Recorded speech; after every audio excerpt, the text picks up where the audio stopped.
Hola gente querida, buenos días o buenas tardes.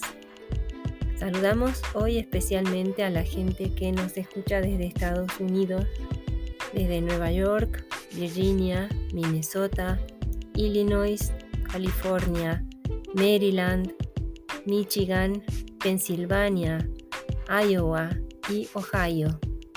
Hola. Seguimos compartiendo información sobre lenguaje capacitista y autismo por medio del artículo escrito por Kristen Botema-Beutel, Stephen Kapp, Jessica Nina Lester, Noah Sasson y Brittany Hand, y que apareció en Autism in Adulthood. Vamos a ver hoy las controversias en curso sobre el uso del lenguaje en la investigación sobre autismo.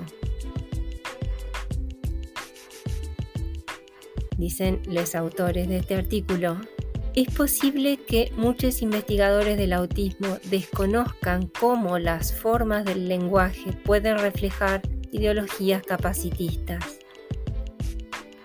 Otros investigadores que son conscientes de las implicaciones potencialmente capacitistas de algunos términos y discursos continúan utilizándolos en su trabajo, apelando a tres argumentos comúnmente utilizados para esa elección.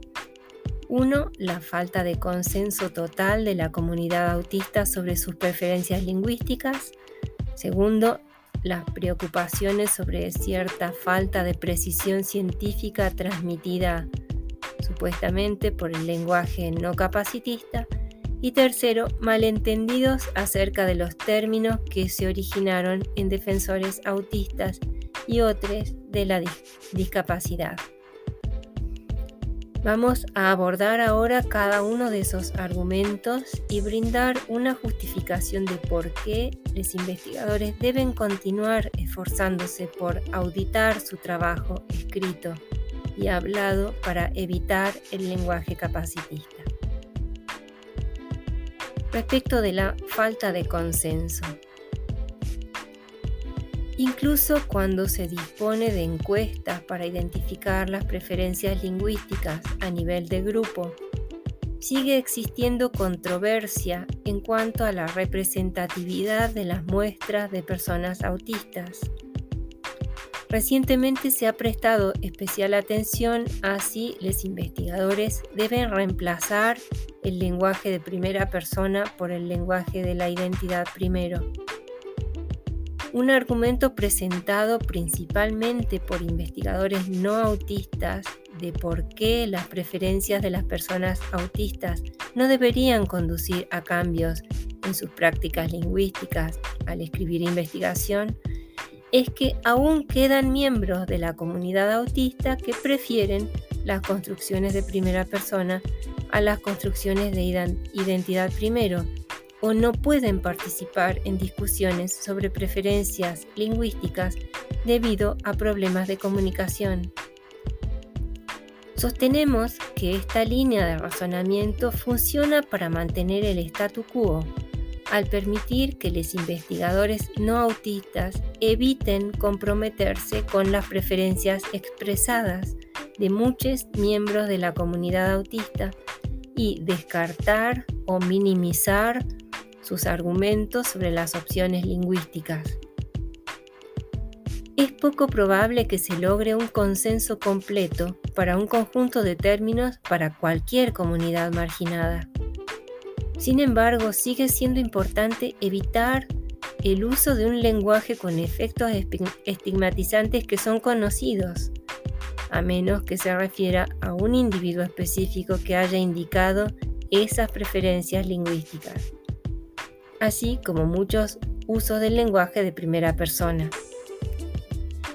Las partes interesadas, incluidas padres y madres, pueden llegar a un consenso sobre la preferencia por el lenguaje de la identidad primero porque se correlaciona positivamente con la creciente conciencia del movimiento de la neurodiversidad, que también aumenta la aceptación y las emociones positivas hacia el autismo.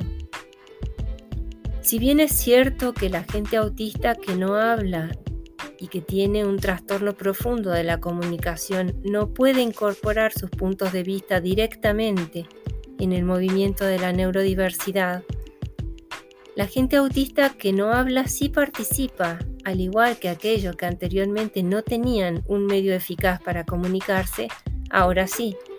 Además, las personas que hablan en este movimiento consideran las necesidades únicas de la gente autista con problemas de comunicación en su defensa de las opciones lingüísticas, como el apoyo de la comunicación aumentativa y alternativa. Del mismo modo, muchos cuidadores de personas autistas con problemas de comunicación se alinean con los defensores de la neurodiversidad cuando defienden a sus hijos. Recomendamos a los investigadores que consideren las preferencias de la mayoría por unas opciones lingüísticas en particular, lo que podría implicar encuestar a los participantes de la investigación como parte de los métodos estándar de recopilación de datos, así como los argumentos específicos presentados por los miembros de la comunidad autista al articular sus preferencias y también las recomendaciones existentes de académicas y organizaciones profesionales a respetar las preferencias lingüísticas mayoritarias del grupo al que se hace referencia. Recomendamos que las revistas no requieran el lenguaje de primera persona y los investigadores que todavía no están dispuestos a adoptar el lenguaje de la identidad primero pueden optar por el término relativamente neutral en el espectro del autismo. Esto puede ser especialmente importante para las personas autistas con discapacidad intelectual, debido a los desacuerdos lingüísticos entre los movimientos de autodefensa y neurodiversidad. Veamos ahora las controversias en curso sobre el lenguaje usado en relación con el autismo en las investigaciones respecto a un segundo argumento, las inquietudes sobre la precisión.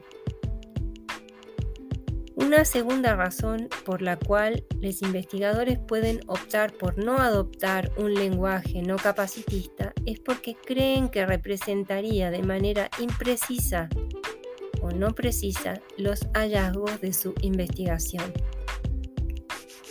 Sin embargo, como ilustran varios ejemplos, a menudo ocurre lo contrario. El lenguaje capacitista y las suposiciones implícitas que lo subyacen nublan los hallazgos de la investigación de manera que no son útiles ni para los investigadores ni para las comunidades autistas. Revisaremos ahora varios ejemplos de este fenómeno. Las personas autistas sin identificación a veces se denominan de alto funcionamiento, con la suposición de que estas personas funcionarán mejor que las personas autistas con identificación, a menudo denominadas de bajo funcionamiento. Las personas autistas se han opuesto al uso de estas etiquetas porque son estigmatizantes y porque reflejan incorrectamente su experiencia. El funcionamiento intelectual y adaptativo de un individuo autista puede variar significativamente entre dominios o áreas, es decir, lo que se llama perfiles cognitivos puntiagudos, con muchas diferencias. Por ejemplo, la hiperlexia puede coexistir con la discalculia. Esto sugiere que la capacidad intelectual, entre comillas, no se distribuye de manera uniforme para ninguna persona autista dada, y las etiquetas de funcionamiento a nivel general pueden enmascarar esta realidad.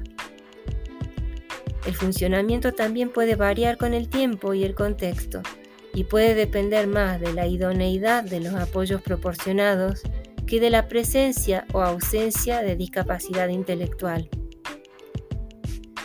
Por ejemplo, las personas autistas sin identificación experimentan con mayor frecuencia una caída en los servicios después de la escuela secundaria, mientras que las personas con identificación tienen más probabilidades de hacer la transición a un contexto de apoyo, por ejemplo, empleo con apoyo, actividades diurnas organizadas. Investigaciones empíricas recientes respaldan estas críticas. Las medidas de funcionamiento adaptativo no se correlacionan con las medidas de capacidad intelectual en niños autistas, y la divergencia entre estos dos dominios, el del funcionamiento adaptativo y la capacidad intelectual, tiende a aumentar con la edad y con puntuaciones de cociente intelectual más altas. Por tanto, las etiquetas de funcionamiento no solo son inexactas, sino que también pueden dar lugar a situaciones en las cuales las personas autistas etiquetadas como de alto funcionamiento no reciben los apoyos que necesitan, mientras que las personas autistas etiquetadas como de bajo funcionamiento son subestimadas respecto a sus capacidades reales.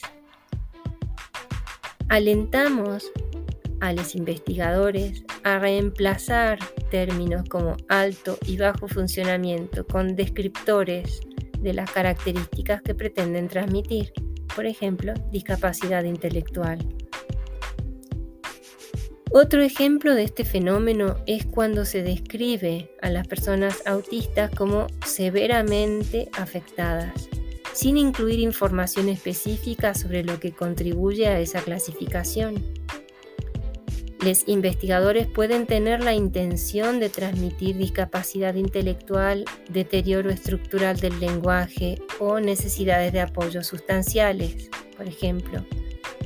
Estas características a menudo, pero no siempre, ocurren simultáneamente, y los investigadores deben especificar las características que indican cuando usan el término. Otros ejemplos similares de falta de precisión en la terminología incluyen comportamiento desafiante y rasgos autistas. Estos términos tienen diferentes significados entre los estudios, lo cual dificulta las comparaciones entre los hallazgos de distintas investigaciones. Comportamiento desafiante, por ejemplo, es una frase cargada de valor que no especifica cuál es el comportamiento, indica a quién se percibe cuyo comportamiento sería desafiante y por qué, o no considera el posible valor adaptativo que tiene ese comportamiento para la persona que lo emplea. Del mismo modo, los investigadores a veces utilizan rasgos autistas como una frase general para las características autistas que se extienden a la población general cuando están presentes en grados menos impactantes. Sin embargo, el autismo consiste en una constelación de rasgos que varían en presencia, intensidad y función entre los individuos. Como tal, el término rasgos autistas, aunque no es problemático en sí mismo, no debe usarse para características distinguibles y no correlacionadas. El cociente de autismo, una medida que pretende cuantificar los rasgos autistas, incluye subescalas que miden distintos rasgos autistas que están débilmente asociados, lo cual sugiere que la puntuación general de rasgos autistas carece de un significado coherente. El término rasgos autistas rara vez se usa para referirse a las ventajas autistas o características neutrales y por tanto puede ofrecer una visión sesgada de lo que constituye tales rasgos autistas. Un ejemplo final en esta categoría es el uso de desarrollo típico o neurotípico para describir a los participantes que sirven como grupo de referencia. Aunque estos términos pretenden indicar que los participantes no cumplen con los criterios para el diagnóstico clínico, esto rara vez se evalúa. Muchos investigadores evalúan el autismo en el grupo de comparación y pueden emplear algunos criterios de exclusión básicos como descalificadores para participar en el estudio, tales como el abuso de sustancias, pero la mayoría no detecta condiciones clínicas relativamente comunes como la ansiedad, el trastorno de déficit de atención con o sin hiperactividad y la depresión. Dado que muchas personas cumplen con los criterios de alguna condición clínica en algún momento de sus vidas, grupos etiquetados como neurotípicos incluyen individuos cuyas características clínicamente relevantes en relación con los estudios sobre autismo no se tienen en cuenta. Esto no quiere decir que los investigadores siempre deban evaluar la presencia o el historial de todas las condiciones clínicas. Hacerlo sería prohibitivo por los costos en muchos casos. Más bien notamos que el término neurotípico a menudo es engañoso y promueve la suposición de que cualquier persona que no es autista es típica. En cambio, los investigadores podrían etiquetar a su grupo de comparación como no autista si realizaron las evaluaciones adecuadas. En cuanto al lenguaje, se prefiere el término grupo de comparación a grupo de control, porque el autismo no es una condición asignada, manipulada experimentalmente, por lo cual es imposible el control completo de todas las variables, además del autismo, entre los grupos.